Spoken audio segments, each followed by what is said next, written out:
Hello guys. तो आज हम एक ऑडियो बुक सुनने वाले हैं, बट कल हमने जो बुक सुनी थी एंटोन चेकोव की बैट, कल हमने सुनी थी वो इंग्लिश में। तो माइट बी क्योंकि हम इंडियंस हैं, हमें वो फील चाहिए होता है ना। मैंने तुम्हें पहली वीडियो में बताया था, लाइक हिंदी में अगर तुम कुछ पढ़ रहे हो या सुन रहे हो वो अंदर तक पहुंचता है। इंग्लिश में यू कैन लर्न थिंग्स, अगर तुम्हें कुछ सीखना हो यू कैन लर्न, बिकॉज उसमें इमोशंस नहीं चाहिए होते ना। इसको सीखने के लिए इमोशन लेस होके सीखो, उसे सिर्फ सीखने के लिए सीखो, तो इंग्लिश में सीखना बेटर रहता है। लाइक ये मुझे ऐसा फील होता है कि अगर आपको कुछ भी सीखना है तो उसे इंग्लिश में सीखो, और आपको अगर कुछ भी फील करना है तो it's better to do with Hindi, क्योंकि वो अंदर तक पहुंचती है। ऐसा मेरे साथ होता है। तो कल हमने बुक्स इंग्लिश में पढ़ी थी एंटोन चेकोव की बैट, आज हम उसी बुक को हिंदी में पढ़ने वाले हैं, इन द सेंस सुनने वाले हैं। सो लेट्स सी क्या इफ़ेक्ट होता है। हिंदी भी सुनना, इंग्लिश भी सुनना। If tell me what's the difference, like तुम्हें हिंदी में फील होता है कि इंग्लिश में फील होता है।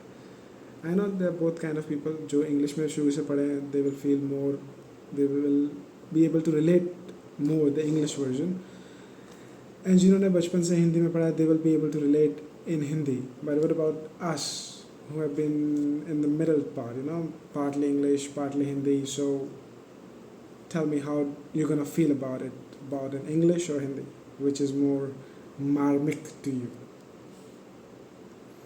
So आज हम पढ़ेंगे, so let me just start it for you. So just allow me a minute or two. I'm about to start it, okay? Just don't be too hard on me.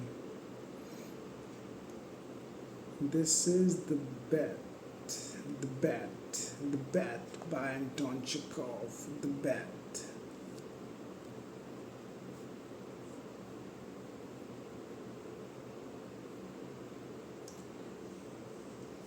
देखिए, let's see.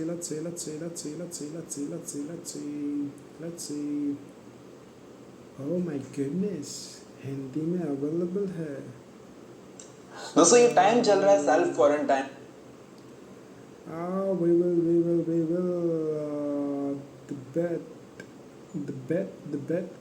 The bet, and we found the bet.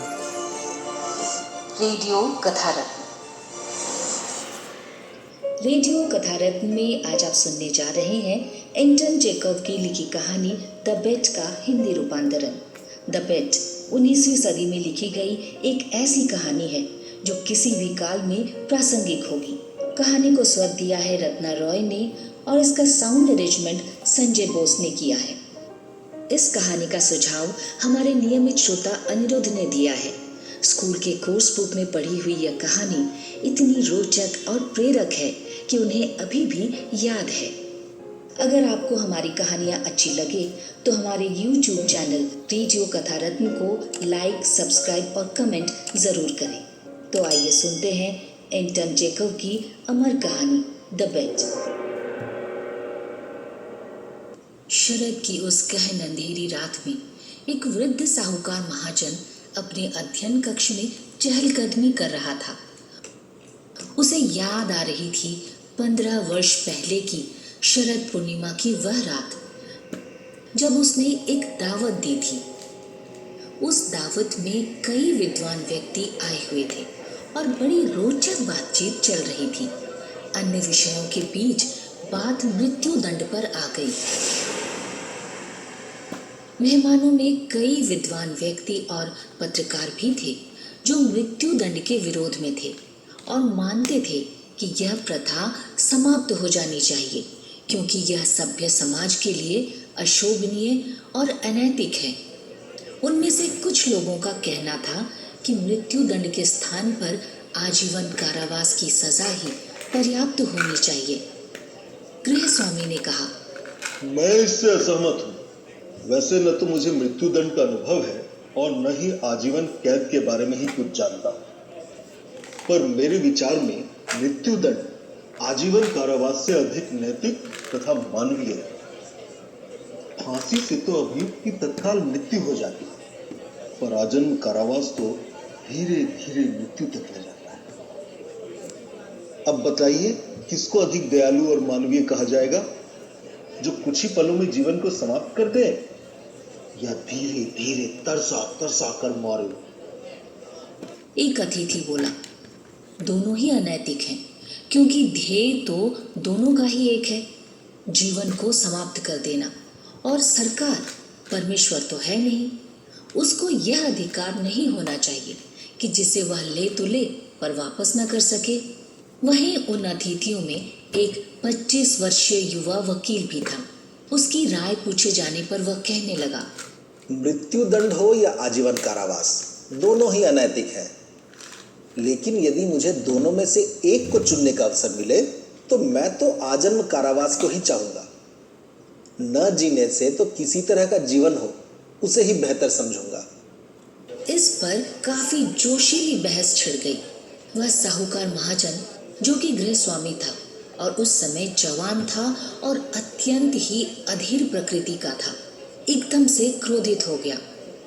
उसने अपने हाथ की मुट्ठी को जोर से मेज पर पटका और चिल्लाकर कहने लगा, तुम झूठ बोल रहे हो। मैं शर्त लगाकर कह सकता हूँ कि तुम इस प्रकार कारागृह में 5 साल भी नहीं रह पाओगे। इस पर युवा वकील बोला, यदि तुम शर्त लगाते हो तो मैं भी शर्तिया कहता हूँ कि 5 तो क्या, मैं 15 साल तक रहकर दिखला सकता हूँ। बोलो, क्या शर्त है? 15 साल मुझे मंजूर है। मैं 2 करोड़ दांव पर लगाता हूं। तो बात पक्की हुई। तुम 2 करोड़ रुपए लगा रहे हो और मैं 15 साल की अपनी स्वतंत्रता को दांव पे लगा रहा हूं। अब तुम मुकर नहीं सकते। युवा वकील ने कहा। इस प्रकार यह बेहूदी उटपटांग शर्त लग गई। उस साहूकार के पास उस समय कितने ही करोड़ रुपए थे, जिनके बल पर वो घमंड में फूला नहीं समाता था। वह काफी बिगड़ा हुआ और सनकी किस्म का आदमी था। खाना खाते समय वह उस युवा वकील से मजाक में कहने लगा, अरे अभी भी समय है, चेत जाओ। मेरे लिए तो 2 करोड़ रुपए कुछ भी नहीं है, पर तुम्हारे लिए अपने जीवन के 3 या 4 सबसे कीमती वर्ष खोना बहुत बड़ी चीज है। मैं तो 3 या 4 साल इसलिए कह रहा हूं कि मुझे पूरा विश्वास है तुम इससे अधिक रह ही नहीं पाओगे। यह भी मत भूलो कि स्वेच्छा तथा बंधन में बड़ा अंतर है। जब यह विचार तुम्हारे मन में आएगा कि तुम जब चाहो मुक्ति पा सकते हो, तो वह तुम्हारे जेल के जीवन को पूरी तरह से जहन्नुम बना देगा। मुझे तो तुम पे बड़ा तरस आ रहा है। और आज वह साहूकार उन पिछले दिनों की बातों को सोच रहा था। मैंने क्यों ऐसी शर्त लगाई थी? उससे किसका लाभ हुआ? उस वकील ने तो अपने जीवन के 15 महत्वपूर्ण वर्ष नष्ट कर दिए और मैंने अपने 2 करोड़ रुपए फेंक दिए। क्या इससे यह लोग मान जाएंगे कि मृत्यु दंड से आजीवन कारावास बेहतर होता है या नहीं? यह सब बकवास है। मेरे अंदर तो यह एक अमीर आदमी की सनक भर थी और उस वकील के लिए वह अमीर बनने की एक लालसा। उसे यह भी याद आया कि उस पार्टी के बाद यह तय हुआ था कि वह वकील अपने कारावास के दिन सख्त निगरानी और सतर्कता के अंदर उस साहूकार के बगीचे वाले खंड में रखा जाएगा। यह भी तय हो गया था कि जब तक वह इस कारागार में है, वह किसी से भी नहीं मिल सकेगा और ना ही किसी से बात ही कर पाएगा। उसे कोई अखबार भी नहीं मिलेगा और ना ही किसी के पत्र मिल सकेंगे। हाँ, उसको एक वाद्य यंत्र दिया जा सकता है। पढ़ने के लिए उसे पुस्तकें मिल जाएंगी और वह पत्र भी लिख सकता है। शराब भी पी सकता है और धूम्रपान भी कर सकता है। यह मान लिया गया कि बाहर की दुनिया से संपर्क के लिए वह केवल वहां बनी हुई खिड़की में से चुपचाप अपने लिखित नोट भेज सकेगा। हर आवश्यकता की चीज जैसे पुस्तकें, संगीत, शराब इत्यादि वह जितनी चाहे उस खिड़की में से ले सकता है। एग्रीमेंट में हर छोटी से छोटी बात का ध्यान रखा गया था।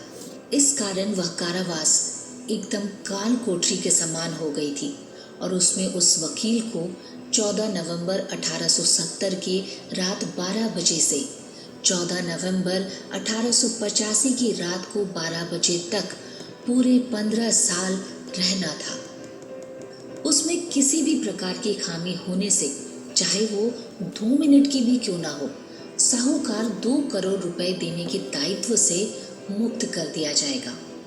इस कारावास के पहले साल में, जहां तक उसके लिखे पर्चों से पता लगा, उसने अकेलापन और ऊब महसूस की।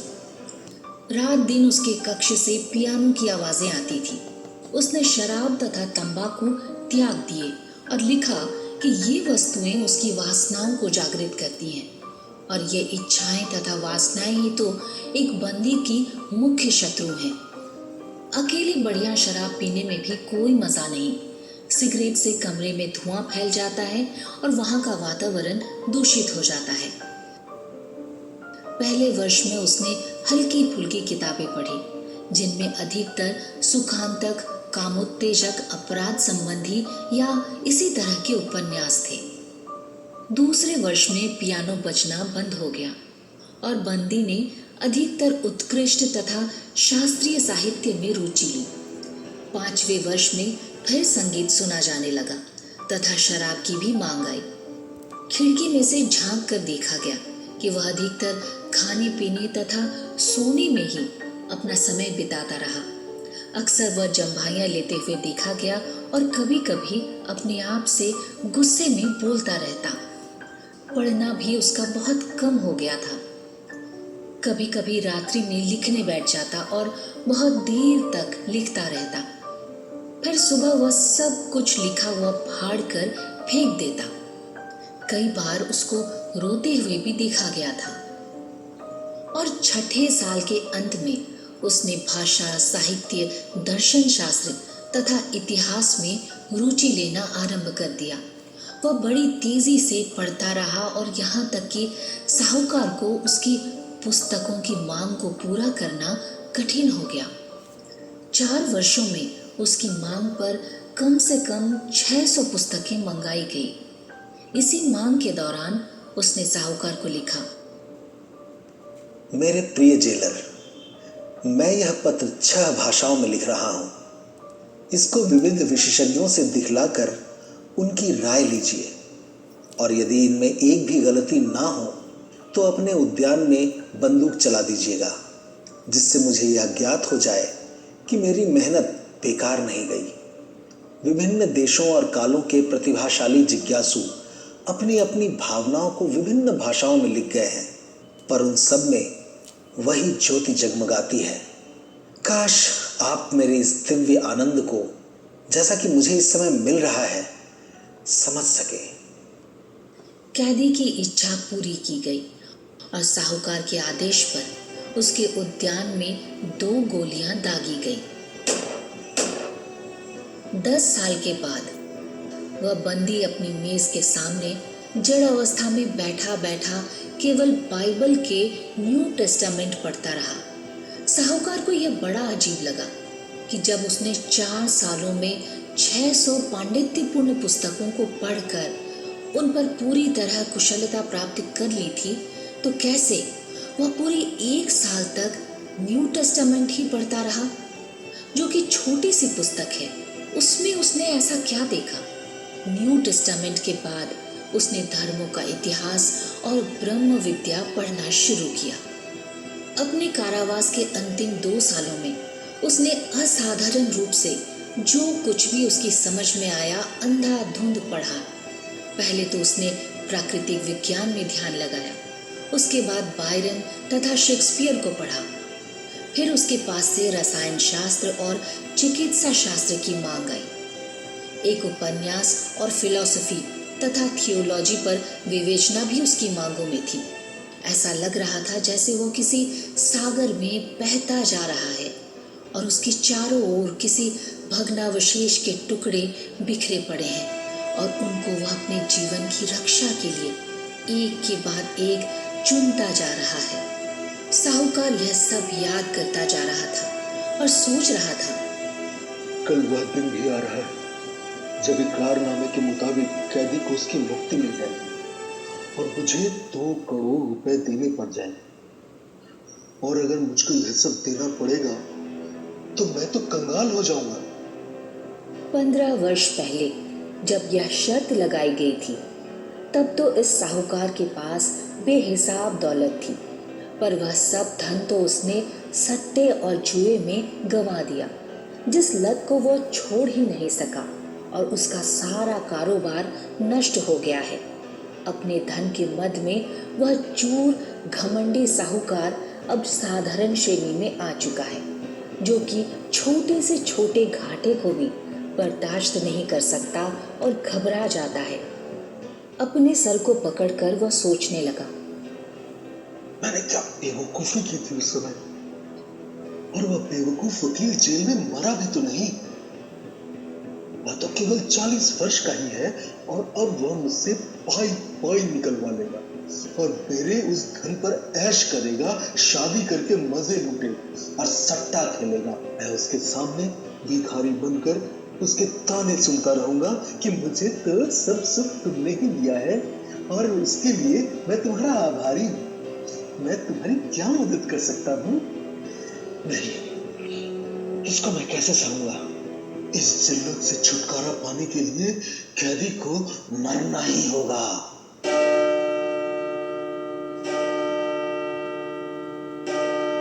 घड़ी ने 3 बजाए थे।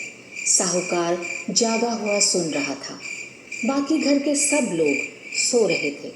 सारा वातावरण सुनसान था, सिवाय पेड़ों की साए साए की आवाज के। बिना कोई आवाज किए उसने अपनी तिजोरी में से वह चाबी निकाली जिससे उस कैदी का कमरा 15 साल पहले बंद किया गया था। उसके बाद वह अपना ओवरकोट पहनकर अपने घर से बाहर निकला। बगीचे में बड़ी ठंड थी और बाहर घटाटोप अंधकार था। बारिश भी हो रही थी। तेजी से हवा में पेड़ झूम रहे थे। कुछ भी दिखाई नहीं पड़ रहा था और वह टटोलते टटोलते बंदी गृह तक पहुंचा। वहां उसने चौकीदार को 2 आवाज लगाई, पर कोई उत्तर नहीं मिला। ऐसा लगता है कि चौकीदार खराब मौसम के कारण कहीं छिपा बैठा होगा। साहूकार ने सोचा कि यदि मुझे अपने इरादे को पूरा करना है तो हिम्मत से काम लेना होगा। इस सारे मामले में शुभा तो चौकीदार पर ही जाएगा। अंधेरे में उसने सीढ़ियों को ढूंढा और फिर बगीचे के हॉल में घुस गया। उसके बाद वह एक गलियारे में से होकर बंदी के द्वार तक पहुंचा। वहां जाकर उसने अपनी माचिस जलाई। उसने देखा कि ताले पर लगी हुई सील ठीक तरह सुरक्षित है। माचिस बुझ जाने के बाद उसने कांपते और घबराते हुए खिड़की में से झांक कर देखा कि बंदी के कक्ष में एक मोमबत्ती जल रही है जिससे हल्की सी रोशनी है। बंदी अपने मेज के सामने बैठा था और उसकी पीठ, उसके हाथ और बाल दिखाई पड़ रहे थे। वहां उसके पास ही कुर्सी तथा चारपाई पर पुस्तकें बिखरी पड़ी थी। 5 मिनट बीत गए और इस बीच में बंदी एक बार भी हिला डुला नहीं। 15 वर्ष के कारावास ने उसे बिना हिले डुले बैठे रहना सिखा दिया था। साहूकार ने खिड़की पर खट खट की आवाज की, पर फिर भी कैदी ने कोई हरकत नहीं की। तब उस साहूकार ने बड़ी सतर्कता से उसके दरवाजे की सील तोड़ी और ताले में अपनी चाबी डाली। ताले में जंग लगा हुआ था, पर कुछ जोर लगाने पर वह खुल गया।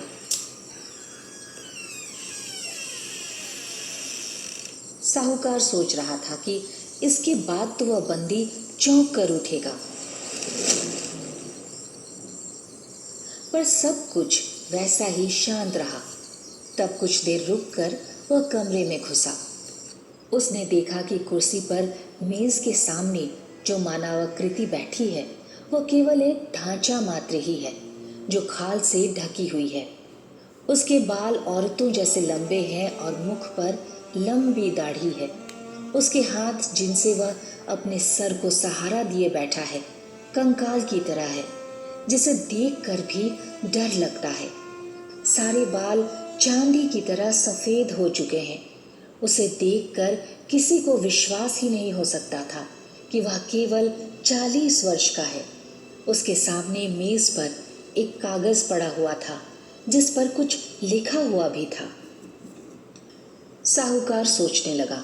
बेचारा सो रहा, शायद वह अपने सपनों में उन करोड़ों रुपयों को देख रहा है जो कि उसे मुझसे मिलेंगे। पर मैं समझता हूं कि उसे मैं बिस्तर पर फेंक कर तकिए से दबा दूंगा और उसकी सांस रुक जाएगी। फिर कोई यह पता नहीं कर पाएगा कि उसकी मौत कैसे हुई। सब इसे प्राकृतिक मृत्यु ही समझेंगे। लेकिन इससे पहले मैं देख तो लूं कि इस कागज पे इसने लिखा क्या है। यह सोचकर साहूकार ने मेज पर से वह कागज उठाया और पढ़ने लगा। कल रात 12 बजे मुझे मेरी मुक्ति मिल जाएगी तथा सब लोगों से मिल पाने का अधिकार भी मिल जाएगा। लेकिन यह कमरा छोड़ने और सूर्य देवता के दर्शन करने से पहले मैं समझता हूं कि आप सबके लिए अपने विचार लिपिबद्ध कर दूं। परमेश्वर जो मुझे देख रहा है उसको साक्षी करके और अपने अंतःकरण से मैं यह कह रहा हूं कि अपनी यह मुक्ति, अपना यह जीवन, स्वास्थ्य तथा अन्य सब कुछ जिसे संसार में वरदान कहा जाता है, इन सब से मुझे विरक्ति हो गई है। इन 15 वर्षों में मैंने इस सांसारिक जीवन का गहन अध्ययन किया है।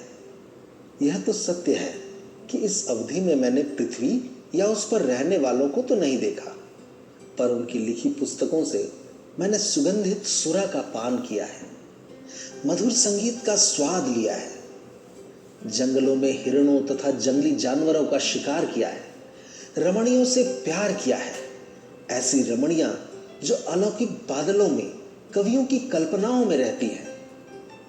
रात में प्रतिभाशाली व्यक्ति मेरे पास आकर तरह तरह की कहानियां सुनाते थे, जिनको सुनकर मैं मदमस्त हो जाता था। वे पुस्तकें मुझे पहाड़ों की ऊंचाइयों तक ले जाती थी और मैं माउंट ब्लैंक तथा माउंट एवरेस्ट की सैर कराता था। वहां से सूर्योदय तथा सूर्यास्त के दर्शन कर लेता था। महासागर तथा पहाड़ों की चोटियों में मैं विचर सकता था। मैं देख पाता था कि किस प्रकार आकाश में बिजली चमक कर बादलों को फाड़ देती है। मैंने हरे भरे जंगलों तथा खेतों को, नदियों, झीलों तथा शहरों को देखा, जलपरियों को गाते हुए सुना। यह पुस्तकें मुझे अथाह अगाध सीमा तक ले जाती और अनेक चमत्कार दिखलाती। शहर जलते और भस्म होते देखे, नए नए धर्मों के प्रचारकों को सुना और कितने देशों पर विजय प्राप्त की। इन पुस्तकों से मुझे बहुत ज्ञान मिला। मानव की अटल विचारधारा जो सदियों में संचित हुई है, मेरे मस्तिष्क में एक ग्रंथि बन गई है। और अब मैं जानता हूं कि मैं आप सब लोगों से अधिक ज्ञानी हूं। फिर भी इन पुस्तकों को मैं तुच्छ समझता हूं और यह जानकर कि सारा ज्ञान तथा सारा वरदान व्यर्थ है, मैं उनकी उपेक्षा करता हूं। यहाँ हर चीज मृग मरीचिका के समान क्षण भंगुर है, काल्पनिक है। आप लोग इस सौंदर्य तथा अथाह भंडार पर गर्व कर सकते हैं, पर मृत्यु के गाल में पड़कर इस संसार में यह सब उसी तरह से चले जाएंगे जैसे बिलों में रहते हुए चूहे चले जाते हैं। तुम्हारा सारा इतिहास तथा मानव का सारा ज्ञान पृथ्वी के गर्त में समा जाएगा। मेरे विचार से तुम सब मदांध हो रहे हो और सच को झूठ और बदसूरती को सौंदर्य समझ रहे हो। तुमने पृथ्वी के सुखों के लिए स्वर्ग को गिरवी रख दिया है या उसे बेच दिया है। इसलिए उन सब सुखों के त्याग के लिए मैंने तय कर लिया है कि अपने कारावास की समाप्ति के ठीक 5 मिनट पहले ही मैं निकल जाऊंगा और आजीवन संन्यास ले लूंगा, जिससे साहूकार अपना धन अपने पास ही रख सके। साहूकार ने उस पत्र को पढ़ने के बाद वहीं मेज पर रख दिया और उस अद्भुत व्यक्ति के सर को चूम कर रोने लगा। फिर वहां से चला गया। उसे अपने ऊपर इतनी ग्लानि हो रही थी जैसे पहले कभी भी नहीं हुई। अपने कमरे में आकर वह बिस्तर पर लेट गया पर उसे अपने हृदय में मलाल के कारण न तो बहुत देर तक नींद ही आई और न ही उसके आंसू रुक रहे थे। अगले दिन प्रातः बेचारा चौकीदार भागता हुआ सा आया और उसने बताया कि वह बंदी खिड़की में से कूदकर फाटक के बाहर चला गया है। अफवाहों से बचने के लिए साहूकार ने बंदी के कक्ष में जाकर मेज पर पड़े उस संन्यास वाले कागज को उठा लिया और अपनी तिजोरी में सदा के लिए बंद कर दिया। कैसी लगी ये कहानी? अगर अच्छी लगी हो तो लाइक, कमेंट्स और ओए, एक बात बताओ, उस साहूकार ने वो लेटर क्यों रोका? शेयर बंद कर दिया और उसने बताया कि वह बंदी खिड़की में से कूदकर फाटक के बाहर चला गया है। अफवाहों से बचने के लिए साहूकार ने बंदी के कक्ष में जाकर मेज पर पड़े उस संन्यास वाले कागज को उठा लिया और अपनी तिजोरी में सदा के लिए। कौन सी अफवाह से बचने के लिए? अगर ये बात लोगों को पता चलती तो अच्छी चीज़ थी। उसने 15 साल अकेले रह के जो चीज़ सीखी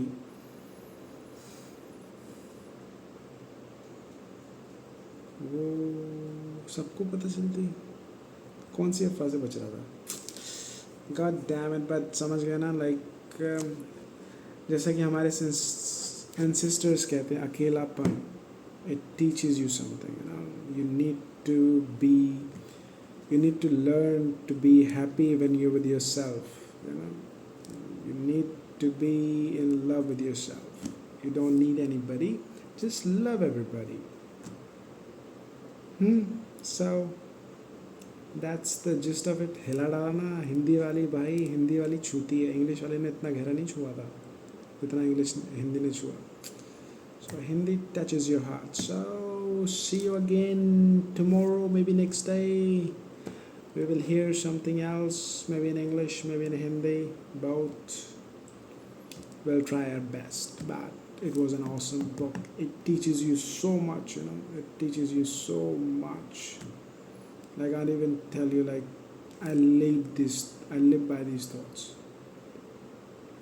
Ki all you can do is just be in the moment, just be aware, don't trick anybody, don't use your mind to, you know, manipulate others. Just be happy and life will come at you, you know, it will come from you, to you, towards you. Just be a genuine person,